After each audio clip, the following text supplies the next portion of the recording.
5 कहानियां जो आपको अपने लक्ष्य तक ले जाने को मजबूर कर देगी। 1. सफलता का रहस्य। सुकरात। एक बार एक व्यक्ति ने महान फिलोसोफर सुकरात से पूछा कि सफलता का रहस्य क्या है, what is the secret of success.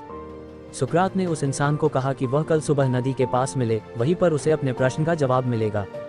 जब दूसरे दिन सुबह वह व्यक्ति नदी के पास मिला तो सुकरात ने उसको नदी में उतरकर नदी गहराई की गहराई मापने के लिए कहा।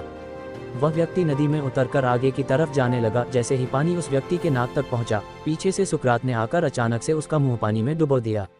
वह व्यक्ति बाहर निकलने के लिए झटपटाने लगा, कोशिश करने लगा, लेकिन सुकरात थोड़े ज्यादा स्ट्रॉन्ग थे।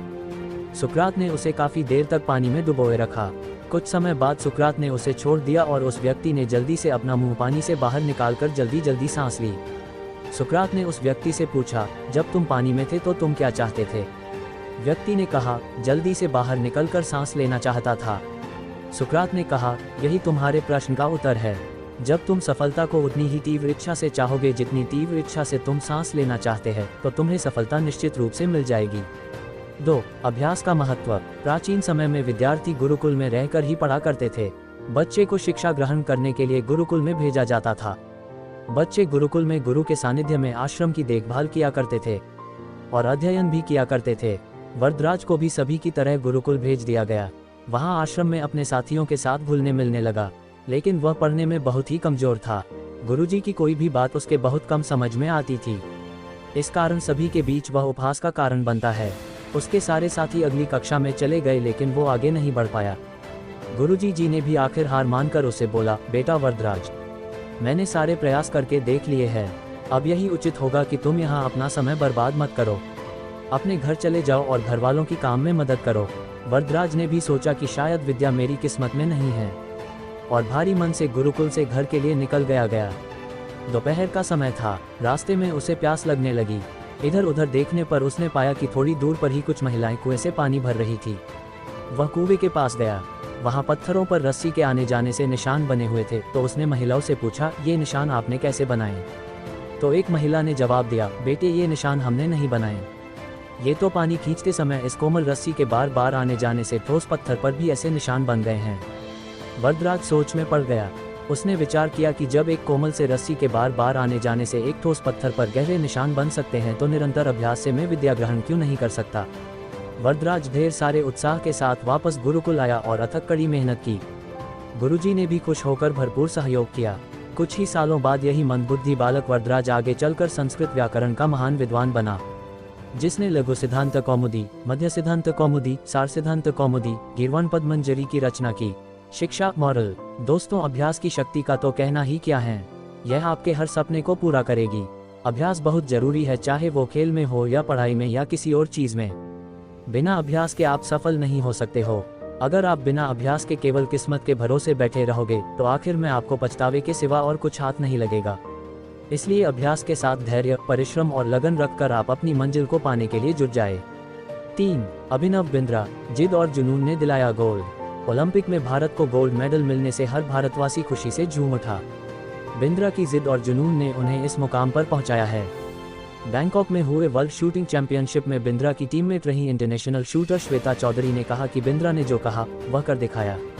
श्वेता मामूली अंतर से ओलंपिक टीम में जगह बनाने में नाकाम रही। श्वेता ने बताया कि बिंद्रा ओलंपिक गोल्ड के लिए पिछले 4 साल से अनवरत मेहनत कर रहे थे। बिंद्रा ने जो कहा वह कर दिखाया। ऐसे बदली दुनिया। श्वेता बताती हैं कि एथेंस ओलंपिक के बाद अभिनव के व्यवहार में चेंज आया। एथेंस ओलंपिक में पदक हासिल न करने के बाद ही उन्होंने निश्चय कर लिया था कि वह अगला मौका बीजिंग ओलंपिक नहीं गंवाएंगे। एक स्मरण सुनाते हुए श्वेता ने कहा कि बैंकॉक में वर्ल्ड चैंपियनशिप के दौरान जब भारतीय टीम के अन्य शूटर शाम को शहर घूमने गए थे, बिंद्रा जिम में एक्सरसाइज कर रहे थे। शायद अभिनव को एथेंस ओलंपिक में पदक नहीं जीतने का सदमा ऐसा लगा कि उनके व्यवहार में काफी परिवर्तन आ गया। उसके बाद से वह रिजर्व रहने लगे। इसके पहले वह साथियों के बीच आकर हंसी मजाक करते थे। इसके बाद वह लगातार विदेशों में जाकर प्रैक्टिस करते रहे। अभिनव बिंद्रा। जिद और जुनून ने दिलाया गोल्ड। श्वेता ने बताया कि बिंद्रा ने स्वयं ही अपने लिए प्राइवेट कोच, पादोक्लॉजिस्ट व फिजियो नियुक्त किया था। इसके बावजूद छोटी प्रतियोगिताओं में उनके मेडल न जीतने पर कई बार उनकी आलोचना भी हुई, परंतु उनको जानने वाले जानते थे कि अभिनव में वह क्षमता है जो वक्त आने पर बड़ी प्रतियोगिता में अवश्य दिखेगा। उनका टारगेट ओलंपिक ही था। 4. भारत रत्न प्राप्त डॉक्टर APJ अब्दुल कलाम। अब्दुल कलाम का जन्म 15 अक्टूबर 1931 को तमिलनाडु के एक गांव धनुषकोडी में हुआ था। इनके पिता मछुआरों को किराए पर नाव देते थे। कलाम ने अपनी पढ़ाई के लिए धन की पूर्ति हेतु अखबार बेचने का कार्य भी किया। डॉक्टर कलाम ने जीवन में अनेक चुनौतियों का सामना किया। उनका जीवन सदा संघर्षशील रहने वाले एक ऐसे व्यक्ति की कहानी है जिसने कभी हार नहीं मानी तथा देश हित में अपना सर्वस्व न्यौछावर करते हुए सदा उत्कृष्टता के पथ पर चलते रहे। 71 वर्ष की आयु में भी वे अथक परिश्रम करते हुए भारत को सुपर पावर बनाने की ओर प्रयासरत थे। भारत रत्न डॉक्टर अब्दुल कलाम भारत के 11वें राष्ट्रपति बने। वे भारत रत्न से सम्मानित होने वाले तीसरे राष्ट्रपति हैं। भारत के मिसाइल कार्यक्रम के जनक डॉक्टर कलाम ने देश को अग्नि एवं पृथ्वी जैसी मिसाइलें देकर चीन एवं पाकिस्तान को इनकी रेंज में लाकर दुनिया को चौंका दिया। एक बार एयरफोर्स के पायलट के साक्षात्कार में 9वें नंबर पर आने के कारण कुल 8 प्रत्याशियों का चयन करना था, उन्हें निराश होना पड़ा था। वे ऋषिकेश बाबा शिवानंद के पास चले गए एवं अपनी व्यथा उन्हें सुनाई। बाबा ने उन्हें कहा, डॉक्टर कलाम का जीवन हर उस नवयुवक के लिए आदर्श प्रेरणा स्रोत है जो अपने जीवन में एक असफलता मिलने पर ही निराश हो जाते हैं। डॉक्टर कलाम ने अपने सारे जीवन में निस्वार्थ सेवा कार्य किया। उनका राष्ट्र प्रेम और उनका देशभक्ति का जज्बा हर भारतीय के लिए सबक एवं प्रेरणा का पुंज है और हमेशा रहेगा। 5. महान गणितज्ञ रामानुजन, धुन के पक्के। रामानुजन का जन्म एक गरीब परिवार में 22 दिसंबर 1887 को तमिलनाडु के इरोड कस्बे में हुआ था। उनके पिता एक साड़ी की दुकान पर क्लर्क का काम करते थे। रामानुजन के जीवन पर उनकी मां का बहुत प्रभाव था। जब वे 11 वर्ष के थे तो उन्होंने एस एल लोनी द्वारा लिखित गणित की किताब की पूरी मास्टरी कर ली थी। गणित का ज्ञान तो जैसे उन्हें ईश्वर के यहाँ से ही मिला था। 14 वर्ष की उम्र में उन्हें मेरिट सर्टिफिकेट्स एवं कई अवार्ड मिले। वर्ष 1904 में जब उन्होंने टाउन हाई स्कूल से स्नातक पास की तो उन्हें के रंगनाथ राव पुरस्कार प्रधानाध्यापक कृष्ण स्वामी अय्यर द्वारा प्रदान किया गया। वर्ष 1909 में उनकी शादी हुई। उसके बाद वर्ष 1910 में उनका एक ऑपरेशन हुआ।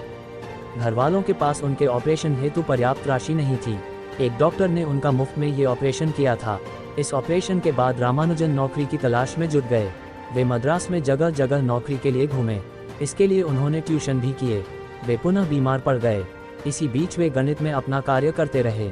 ठीक होने के बाद उनका संपर्क नेल्लौर के जिला कलेक्टर रामचंद्र राव से हुआ।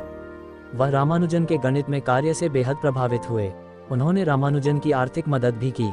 वर्ष 1912 में उन्हें मद्रास में चीफ अकाउंटेंट के ऑफिस में क्लर्क की नौकरी भी मिल गई। वे ऑफिस का कार्य जल्दी पूरा करने के बाद गणित का रिसर्च करते रहते। इसके बाद वे इंग्लैंड चले गए। वहां उनके कार्य को खूब प्रशंसा मिली। उनके गणित के अनूठे ज्ञान को खूब सराहना मिली।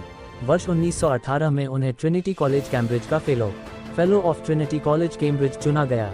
वह पहले भारतीय थे जिन्हें इस सम्मान पोजीशन के लिए चुना गया। बहुत मेहनती एवं धुन के पक्के थे।